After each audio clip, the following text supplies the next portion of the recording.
هوبا، ستيفن شعراوي اهلاوي، ده كده كاس العالم هيولع يا جدعان. اهلا وسهلا بكم في فيديو جديد على اليوتيوب. خد المفيد والحصري في صفقات الاهلي في شهر 6 قبل كاس العالم الانديه. طبعا فمش عايزك تقلق وركز معايا في اللي انا هقوله دلوقتي علشان الفيديو ده هيفيدك جدا جدا كاهلاوي. ويلا بينا نبدا مع اول اخبارنا. وقبل ما نبدا اي خبر ما تنساش تذكر الله وتصلي على النبي عليه افضل الصلاه والسلام. الاهلي في الانتقالات دي عامل حاجه حلوه قوي، وهي حاطط لاعبين ليفل 1 وليفل 2. يعني خلص مع لاعب رقم 1 تمام، ما خلصش في عنده رقم 2 وعنده رقم 3 و4 كمان. اول لاعب الاهلي حاطط عينه عليه هو اللاعب الفرنسي ذو الاصول المغربيه الياس شوارف، جناح نادي سوين السويسري. شوارف بيلعب جناح ايمن وكمان جناح ايسر، مهاجم كمان، يعني بيلعب كل الخط الامامي، يعني لاعب جوكر من الاخر.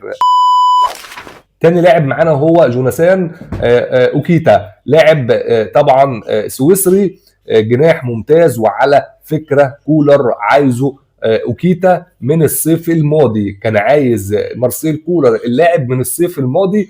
يعني تاني لاعب كولر بذات نفسه عايزه لنادي الاهلي. وثالث لاعب معانا اللاعب هو البرازيلي ايفرتون، لاعب بنيك التشيكي، وده ممكن يخلص في ثواني. مش عايز غير ان الاهلي يدفع قيمه الشرط الجزائي $1,000,000 فقط في اللاعب.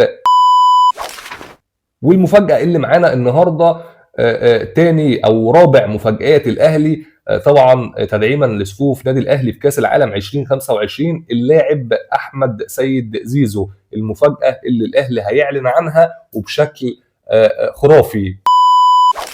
وفي اخبار بتؤكد ان التعاقد مع عادل بولينا مواليد 2003 جناح ايسر صفقه نادي الاهلي ستتجاوز الى $2,000,000. عادل بولينا نجم برالدو الجزائري وهداف الدوري الموسم الحالي.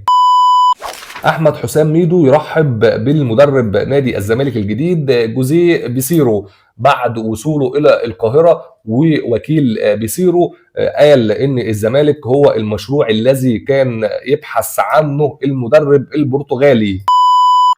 في ظل ان الاهلي مازال بحاجه الى مدافع مصري، انا عجبني جدا جدا مدافع غزل المحله عمرو الجزار، صاحب ال 25 عام. في كده تحس ان في من ريحه وائل جمعه، عامل موسم قوي ويعتبر او واحد من افضل المدافعين في الدوري هذا الموسم من وجهه نظري.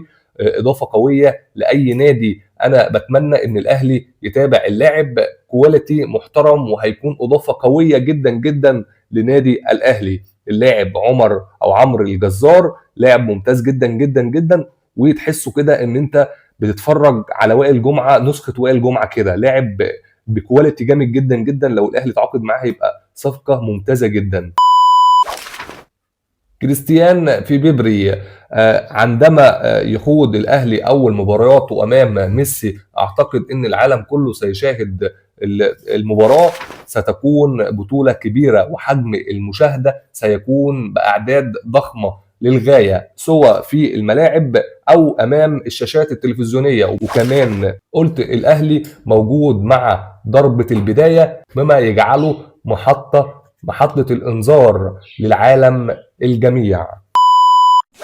ومع نهايه الفيديو، لو انت شايف قرار اكرم توفيق اللي عمله مع الاهلي صحيح ولا مش صحيح، اكتب لي في كومنت وشاركنا برايك. وهل اكرم توفيق الاهلي يجدد العقد بتاعه، ولا انت شايف من وجهه نظرك اللي اكرم توفيق عمله غلط وفي حق النادي مش هيحصل طبعا زيه زي اي لعيبه تانية اتنكت على النادي وبعد كده النادي مشاها بره النادي خالص؟ لو انت شايف من وجهه نظرك ان اكرم توفيق غلط، اكتب في تعليق وقول ان هو غلط ولا ما غلطش. وفي اخر الفيديو ما تنساش تضغط على اللايك وتعمل اشتراك وتفعل زر الجرس عشان يوصل لك جميع اخبار النادي الاهلي من تايم الاهلي. وفي النهايه شكرا لدعمكم، وانتظرونا في فيديو جديد ان شاء الله. السلام عليكم.